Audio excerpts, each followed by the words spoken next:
everyone, it's me, Zero. So I have something really amazing which I need to let you guys know about before I start this video. I was able to upgrade my frame rate for my videos from 30 FPS to 60. So now you guys are able to have some smoother videos, so I really hope that this turns out really nicely because I've never done this before. I actually am not filming at 60 FPS. I'm filming it in 30 FPS. And then what I'm going to do is I'm going to upscale it so it looks a little smoother in Premiere Pro. And then hopefully that turns out really nicely. It worked out pretty decently in the past.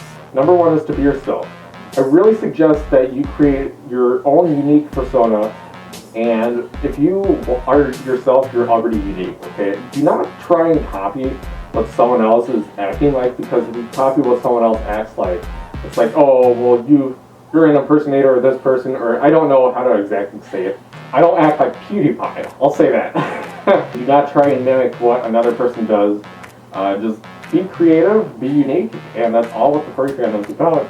You can probably get away with using different personalities and stuff for other characters, but just be the kind of person who's like, let's say I'm a YouTuber, like let's say a Markiplier. Do not try and act different from online with real life, okay? Try and just be the same person online and real life. Okay, so number two is to stay away from all the drama. When I looked at the Kira the Wolf thing that's been going on, I stood away from the drama because if I express my opinion about it, that means that people will probably go after me. So stay away from all the drama you possibly can, because drama is just toxic. It's one of the most toxic things that I've ever dealt with. And I have been in the furry fandom for I think a year and a half now. Or over a year and a half now. And I've honestly felt like drama has just been the worst thing about the fandom.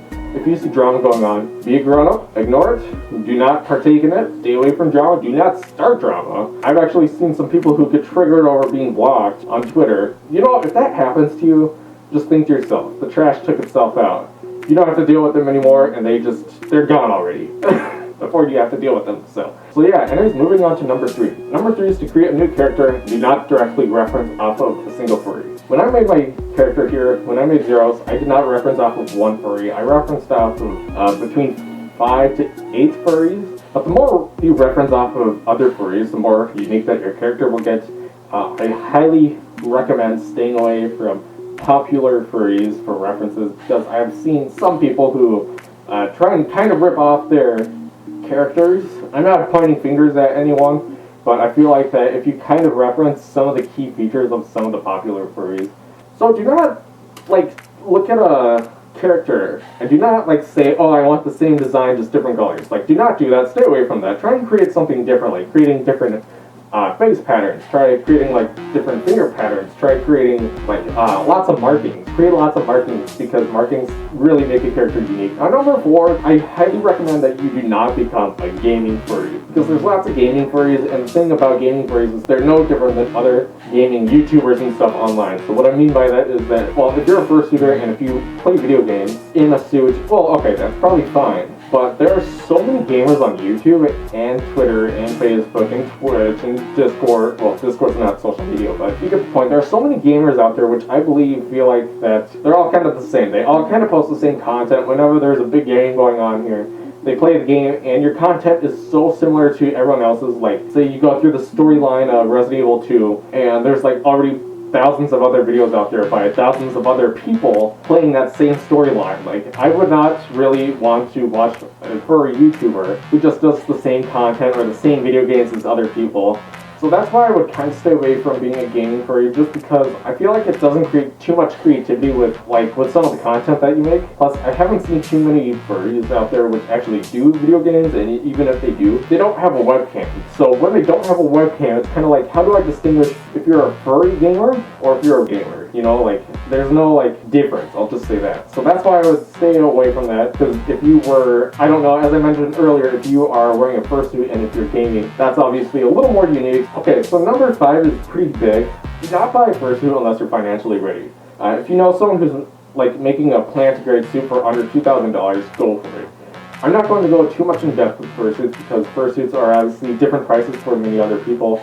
Obviously, if you go for a really big maker like Mischief Makers, Lemon Broad, Don't Hug Cacti, anything like that, that's a little expensive. But if you can find a small local maker that can do fursuits for much cheaper, I would go for it. I wouldn't recommend getting a fursuit if you're a part-timer, well, it really depends on the job, I'll say that. But yeah, don't overwhelm yourself with how expensive fursuits can be. To sum it up, just buy a fursuit if you have the money. Because these are probably the most expensive things you can, well, these are the most expensive things that you can get in the fandom. So just stay away, get a partial if you can even, because I've seen lots of people who like get really awesome partials, and then once they're more financially ready, they can order a custom bodysuit, because I've seen some makers that can make a bodysuit pretty decently.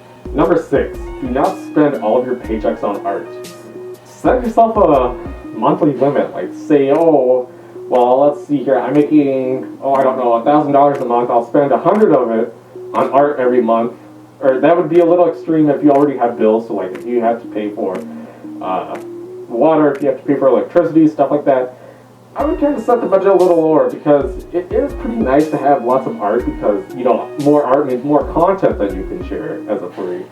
However, I would just highly recommend to not blow your entire paycheck on art, because this will lead into number 7 here, but I would highly suggest that if you want to get art, I don't know, like $300 on Telegram stickers if you're only making like $800 a month. Say like you're saving up for college, or say that you get into a car crash, you'll probably go like, I really wish I didn't buy these stickers, because now I am, I don't know, $1,200 in car repair debt, and I kind of regret my decision. So, you know, just try and keep yourself a little lenient with how much you're spending on art, because obviously art can be pretty expensive depending on how often you get it and who you go to for the art. So, as I mentioned earlier, this will go into number 7, but number 7 is pick out new hobbies.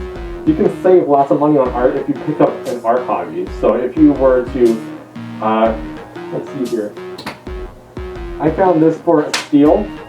It's my iPad, and what I did was I bought this, and I bought Procreate, which is like a art making app. And with that iPad, I'm able to practice art. And by practicing new hobbies, you can get better at it if you practice more and more. And obviously, if you get super good at art, you don't have to spend too much money on art anymore, because you can just create your own and exactly how you want it to be. Instead of having to pay someone like, I don't know, $50 for a full body shot. Like if you already do art, you can already make your own full body for free. But art isn't the only hobby you can pick up in the furry fandom. You can obviously pick up fursuit making. Fursuit making is a little more expensive than art, because you actually have supplies that you need to work with. You need a sewing machine, fabric scissors, glue, threading, you get it.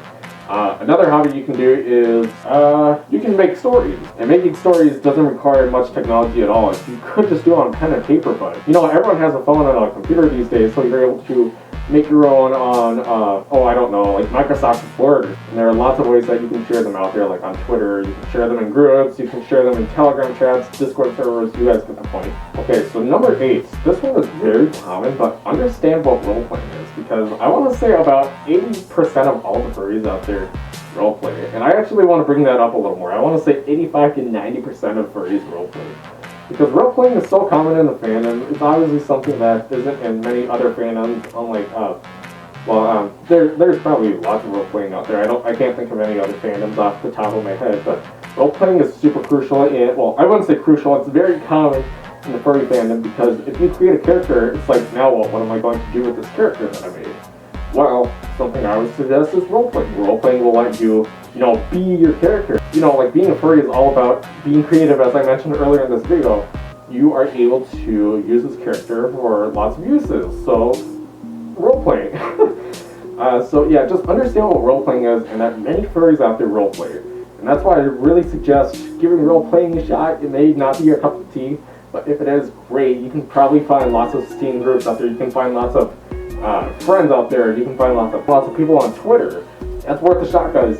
Okay, so number 9, do not let the furry fandom distract you from real life. I've seen lots of furries who would get distracted from schoolwork, because what they would want to do is talk on Telegram group chats. And obviously that's not a great idea to miss school just because you're a furry. I've seen lots of people also go from convention to convention to convention, trying to get all these photos and stuff of other furries. They're trying to, meet everyone as much as possible. And the fact that these conventions last about half a week is really, it's really insane that people would want to miss school and miss work just to do this. And obviously, being a furry is great and all, but it's probably not worth skipping school or work over. It's obviously fine to go from one convention here and there, but I would not let the furry fandom distract you, because it is very, very important to focus on real life, because the furry fandom is something which I think is nice, but I don't want it to replace my real life. Like, I want to be able to go to college, I want to be able to get a good job, I want to be able to, do all sorts of stuff here. I want to be able to make lots of money, I want to be able to get rich. It's very important that you do not let this distract you from real life. Number 10, the last one. Whew, I'm sweating. Understand that many furries are gay and bisexual. Now, being a furry doesn't mean that you are gay or bisexual. It doesn't mean that you are, like, sorry for saying this, but being a furry doesn't mean that you're sexually attracted to animals. It doesn't mean any of that. It means just being yourself, being creative. You don't need to date a guy or anything like that. In the furry fandom, it's actually kind of hard to find some straight furries out there. I'm actually bi, but I'm more towards guys. But I've seen lots of people who are, well, I would actually want to say that 80% of all the furries out there are into the same sex as them. Just understand that furries are very interested in their own sex, and that if you are interested in your own sex, great. There are lots of supporters out there in the furry fandom. Furry fandom is pretty LGBTQ accepted, I'll say that, because there's just lots of people who are, kind of in the closet, but obviously there's nothing to be worried about that, because the furry fandom can be very supportive if you find the right people, and if you do not, get into all the drama and stuff like that. But anyways, I hope you all enjoyed it. Again, if there's something that you do not agree on, please do not throw hate. Okay, I am liberal. I will always accept other people's opinions, because none of this is factual. These are all opinionated, so if there's something that you would like to throw on there, feel free to put it down in the comments below. And I hope that you all enjoyed this video. I have spent a lot of time making this video possible, so if you would be able to subscribe and like this video, I would really appreciate it. Thank you all very much, and I will see you probably in 1 or 2 weeks.